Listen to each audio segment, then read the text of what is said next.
한 나라의 현직 대통령이 새벽에 자기 침실에서 미군 특수부대한테 체포되는 장면 혹시 상상해 보신 적 있으세요?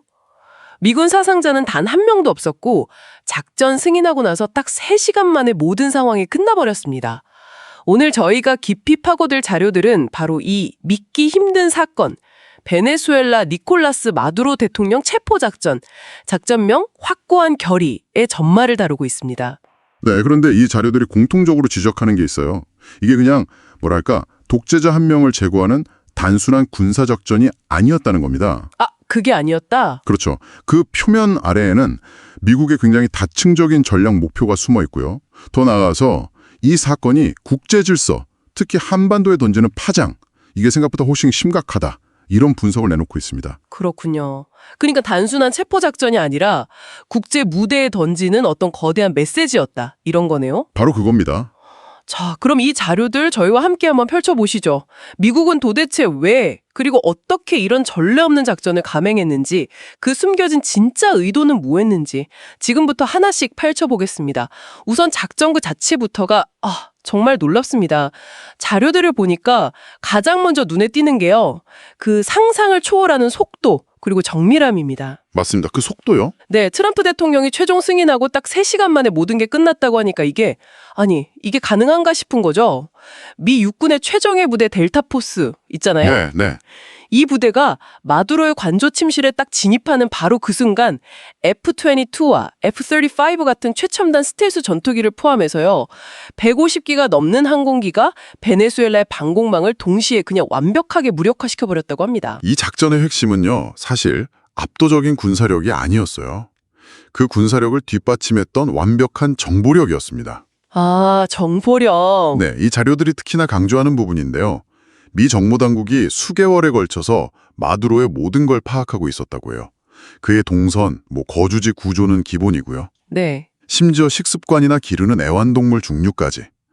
말 그대로 일거수일투족을 그냥 손바닥 위에 올려놓고 보고 있었던 거죠. 이건 목표에 대한 완전한 통제권을 확보했다, 이런 의미거든요. 와, 정보가 곧 힘이라는 말이 정말 실감나는 대목이네요. 그렇죠. 특히 작전의 대담성을 보여주는 일화가 하나 있는데요. 특수부대가 탄 헬기가 베네수엘라 레이더망을 피하려고 해수면 위 불과 30m 높이로 초공 비행을 해서 침투했다는 대목입니다. 30m요? 네, 이건 엄청난 조종술과 담력, 그리고 상대 방공 시스템을 완전히 무시할 수 있다는 자신감이 없으면 불가능한 일이죠. 이야, 정말 한편의 첩보 영화 같습니다. 결국 마두로랑 그의 부인은 잠옷 차림으로 침실에서 저항 한번 못 해보고 그대로 체포되었다고 하죠. 네, 무기력하게요. 이후에 뉴욕의 메트로폴리탄 구치소로 압송됐는데 도착하자마자 주변 사람들한테 영어로 해피 뉴이어라고 했다는 일화도 이 자료에 있더라고요. 참 기묘한 상황입니다. 현실 인식이 완전히 무너졌거나 아니면 일종의 쇼맨십이었을 수도 있겠죠. 한 국가의 최고 권력자가 한순간에 이렇게 무력하게 무너질 수 있다는 점, 그리고 그 과정이 마치 정밀한 외과 수술처럼 진행됐다는 점이 이 사건이 보여주는 21세기 권력의 속성일 겁니다. 그런데 말이죠. 이렇게까지 압도적이고 어떻게 보면 좀 극단적인 작전을 감행한 데에는 분명 그만한 이유가 있었을 거란 말이죠.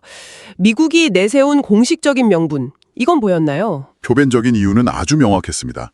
자료에 따르면 마두로는 이미 2020년에 뉴욕 연방법원에 의해서 국제범죄자로 기소된 상태였어요. 아, 이미 기소가 되어 있었군요. 네, 마약 테러 공모, 코카인 밀수, 불법 무기 거래, 자금 세탁, 무려 4가지 중범죄 혐의를 받고 있었죠.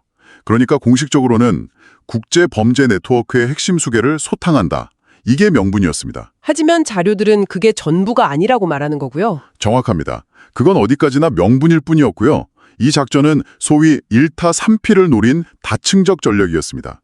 그리고 그 진짜 메시지가 향하는 첫 번째 타겟, 바로 중국이었습니다. 중국이요? 네, 이걸 좀 더 큰 그림에서 봐야 하는데요.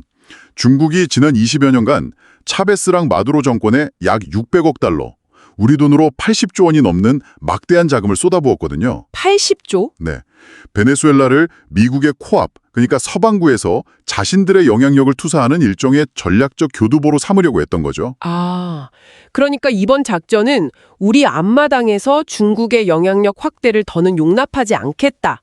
이런 아주 직접적이고 폭력적인 경고였던 셈이네요.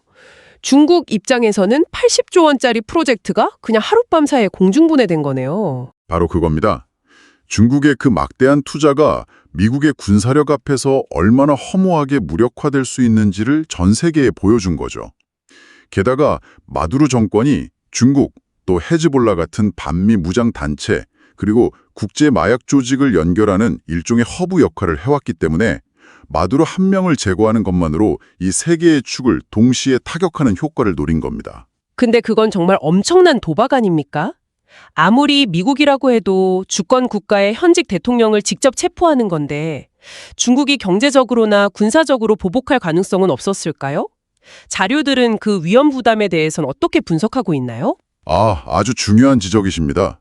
자료들의 분석에 따르면 작전의 핵심은 속도였습니다. 속도. 네, 중국이나 러시아 같은 경쟁국들이 상황을 파악하고 외교적, 군사적 대응을 논의하기도 전에 그냥 모든 걸 끝내버리는 겁니다. 일종의 기정사실화, 영어로 fait accompli 전략이죠. 이미 마두로가 뉴욕 구치소에 수감된 이후에는 중국이 할 수 있는 일이 거의 없다는 계산이 깔려 있었던 겁니다.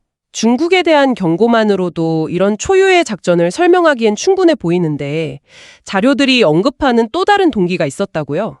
훨씬 더 개인적인 동기라고 하던데요? 네, 바로 부정선거와의 전쟁입니다. 이 부분이 아주 흥미로운데요. 자료들에 따르면 트럼프는 2020년 대선 패배의 가장 큰 원인 중 하나로 베네수엘라에 기반을 둔 특정 전자투표 시스템을 계속 지목해왔습니다. 스마트매틱하고 도미니언 투표 시스템 말하는 거군요. 맞습니다. 청취자분들을 위해서 잠시 덧붙이자면 이 자료들에 따르면 스마트매틱과 도미니언은 2020년 미국 대선 때 일부 주에서 사용된 전자투표 시스템인데요. 당시 트럼프 측이 선거 결과에 의문을 제기하면서 그 신뢰성을 문제 삼았던 바로 그 회사들입니다. 네, 맞습니다. 그래서 이 자료들은 마두로 체포작전이 국제범죄소탕이라는 대의명분 이면에 자신의 대통령직을 부당하게 빼앗아갔다고 믿는 세력, 그 배후를 파괴하려는 트럼프 개인의 복수 성격도 매우 강하게 띠고 있다고 분석을 해요. 어쩌면 공표되지 않은 가장 핵심적인 동기였을 수도 있다는 거죠. 잠깐만요. 공식 명분은 마약 카르텔 소탕인데 그 이면에 트럼프 개인의 선거에 대한 복수라는 동기가 있었다고 자료들이 분석한다고요? 아니, 국익을 위한 군사작전에 그런 사적인 감정에 개입될 수 있다는 건가요? 굉장히 민감한 주장인데요. 네, 그래서 자료들도 이 부분을 매우 조심스럽게 다룹니다. 하지만 트럼프라는 인물의 정치 스타일이나 과거 발언들을 쭉 종합해보면 공적인 명분과 사적인 동기가 분리되지 않고 하나로 합쳐져서 이런 극단적인 결정을 내렸을 가능성이 높다고 보는 겁니다. 국제범죄 소탕, 중국 견제, 그리고 부정선거 네트워크 파괴, 이 세 마리 토끼를 한 번에 잡으려 했다는 거죠. 알겠습니다. 그야말로 공과 사를 넘나드는 복합적인 동기였군요. 그리고 그 결과는 베네수엘라 내부에서 즉각적으로 아주 극적으로 나타났다고요? 그렇습니다. 마두로 체포 소식이 전해지자마자 베네수엘라는 말 그대로 축제 분위기에 휩싸였습니다. 자료에 묘사된 베네수엘라 모습은 정말 인상적이었습니다.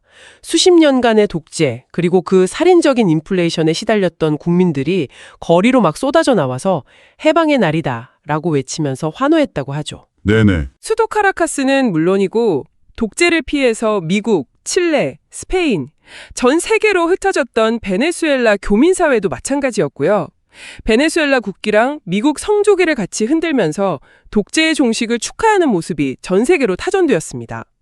한 독재자의 몰락은 곧바로 새로운 리더십에 대한 기대로 이어졌습니다. 이 권력의 공백을 채울 인물로 야권 지도자이자 노벨 평화상 후보로도 거론되는 마리아 코리나 마차도가 급부상합니다. 마리아 코리나 마차도? 네, 그녀가 즉시 성명을 통해서 자유의 시간이 왔다면서 우리는 질서를 회복하고 정치범들을 석방하고 이 위대한 나라를 재건하고 해외로 떠난 우리 자녀들을 집으로 돌아오게 할 것이라고 선언했습니다. 국가 재건의 청사진을 제시한 거죠. 그리고 바로 그 타이밍에 이 작전을 지시한 트럼프 대통령이 직접 나섭니다. 긴급 기자회견을 열고 정말 놀라운 발표를 하죠. 그렇죠. 안정적인 정권 이양이 이루어질 때까지 미국이 베네수엘라를 잠정적으로 통치할 것이다. 이렇게 선언한 겁니다. 이건 사실상 군정선포나 다름없는 것 아닌가요? 맞습니다. 그리고 여기서 이 사건의 지정학적 무게를 단적으로 보여주는 핵심 개념이 등장합니다. 트럼프는 자신의 구상이 19세기 미국의 전통적인 외교 원칙이었던 먼로 독트린을 계승하는 거라고 밝히면서요. 자신의 이름을 붙여서 돈로 독트린이라고 명명했습니다. 잠깐만요. 돈로 독트린이요? 자신의 이름을 따서 새로운 외교 원칙을 선포했다고요? 돈로라니. 정말 트럼프다운 발상이긴 한데 자료들은 이 행동의 파장을 어떻게 분석하나요? 전례가 있는 일입니까? 아니요, 전례가 없다고 봐야죠. 이 자료들의 핵심 분석도 바로 그 지점입니다. 우선 기존의 멀로 독트린이 뭔지 간단히 짚고 넘어가야 하는데요. 19세기 초에 선포된 멀로 독트린은 쉽게 말해서 미주 대륙의 일에 유럽은 더 이상 간섭하지 말라. 대신 우리도 유럽 일에 간섭 안 하겠다는 일종의 불관서 원칙이었습니다. 아, 상호 불간섭 조약 같은 거였군요. 그렇죠. 당시 신생 독립국들이었던 아메리카 국가들을 유럽 제국주의로부터 보호하려는 의도였죠. 그런데 이번 돈로 독트린은 그 차원을 완전히 뛰어넘습니다. 어떻게 다른 건가요? 기존의 멀로 독트린이 유럽 세력의 불간섭을 요구하는 약간 수세적인 원칙이었다면요. 이 돈로 독트린은 한 발 더 나아가서 서반구 내에서 미국의 이익에 반하는 어떤 세력, 그게 뭐 국가든 기업이든 이념이든 용납하지 않고 필요하다면 직접적인 군사력을 써서 제거하겠다는 훨씬 더 공세적이고 일방적인 선언인 셈입니다. 와, 서반구에서 미국의 패권을 다시는 의심하지 말라는 일종의 선전포고죠. 그렇군요. 단순한 개입이 아니라 아예 서반구의 규칙을 새로 쓰겠다고 선포해버린 거네요. 그런데 이 자료들은 트럼프가 선포한 이 돈로 독트린이 단순히 중남미에만 국한된 원칙이 아니라는 분석을 내놓고 있다고요? 네, 바로 그 지점에서 분석의 방향이 놀랍게도 한반도로 향합니다. 자료들은 이 원칙이 적용될 수 있는 다음 잠재적 대상으로 한국의 특정 정치 흐름을 지목하고 있습니다. 이 부분은 굉장히 민감하고 또 논쟁적인 분석이라서요. 저희는 최대한 자료의 내용을 그대로 가치 판단 없이 전달하는 데 집중하겠습니다. 자료는 마주로 정권의 정책적 특성과 한국의 이재명 대표 체제 하에 정치적 흐름 사이에 좀 우려스러운 유사점이 발견된다, 이렇게 지적하고 있습니다. 구체적으로 어떤 내용인가요? 자료에 제시된 비교 내용을 보면 크게 세 가지입니다. 첫째는 재정 건전성을 고려하지 않는 포퓰리즘 기반의 현금 살포 정책 기조. 둘째는 의회 다수속을 이용한 입법 독주와 사법부 무력화 시도. 그리고 셋째가 전통적인 한미 동맹보다 중국과의 관계를 우선시하는 듯한 친중 외교 노선입니다. 자료들은 이런 공통점 때문에 한국의 일부 온라인 커뮤니티에서는 다음 타겟은 이재명 아니냐는 반응이 나오기도 했다고 언급합니다. 물론 이것은 자료에 담긴 하나의 분석일 뿐입니다만 이런 분석의 결정적인 근거로 제시되는 것이 바로 백악관 공식 SNS에 올라온 게시물이라고요. 그렇습니다. 시점이 아주 기가 막힙니다.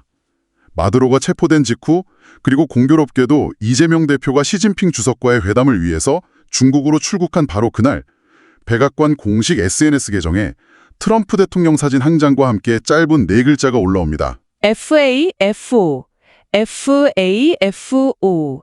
이게 무슨 뜻인가요? 자료에 따르면 FAFO는 Fuck Around and Find Out의 약자입니다.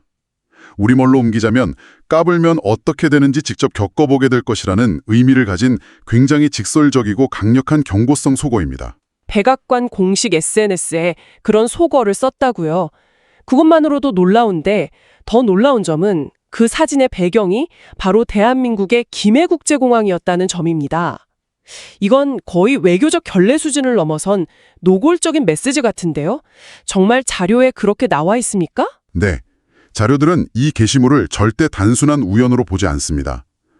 대한민국의 김해국제공항을 배경으로 중국으로 떠난 야당 대표를 향해서 FAFO라는 메시지를 던진 것, 이것은 그의 방중 행보를 지켜보고 있으며 미국이 설정한 국제 질서의 선을 맞는 친중 행위를 용납하지 않겠다는 직접적인 경고로 해석하는 것이 합리적이라는 분석입니다. 정말 영화 같은 이야기의 연속이네요. 마두로 체포부터 돈로 독트린 선포, 그리고 한국을 향한 FAFO 메시지까지 이 모든 사건들을 종합해서 우리는 어떤 결론을 내릴 수 있을까요? 결론적으로 오늘 우리가 살펴본 자료들은 마두로 체포 작전을 단순한 독재자 제거 사건으로 보지 않습니다. 미국이 다시 한번 국제 질서의 규칙 설정자임을 전 세계에 천명한 상징적인 사건으로 평가하고 있죠. 흥미로운 비교를 하나 제시하는데요. 1962년 케네디 대통령의 쿠바 미사일 위기 대응이 핵전쟁을 막기 위해 소련과 일부 전략적 양보를 주고받은 절반의 성공이었다면 이번 작전은 어떤 협상이나 대가도 없이 미국의 압도적인 힘만으로 목표를 완벽하게 달성한 완전한 승리라는 겁니다. 이것이 바로 21세기형 패권 전략의 실체라는 분석입니다. 이 자료들은 결국 미국이 자국의 이익에 반하는 범죄 독재 정권에 대해서는 언제든 어떤 수단을 동원해서라도 직접 행동에 나설 수 있다는 새로운 규칙이 설정되었다고 말하고 있습니다. 그렇다면 청취하고 계신 당신께 마지막 질문을 던져보고 싶습니다. 앞으로 국제사회에서 범죄 독재의 기준은 과연 누가, 그리고 어떻게 정하게 될까요? 그리고 한 국가의 주권이라는 절대적 가치와 국제질서 유지라는 또 다른 가치 사이의 균형은 과연 어디에서 찾아야 할까요? 이 사건이 우리에게 남긴 가장 크고 어려운 질문이 아닐까 싶습니다.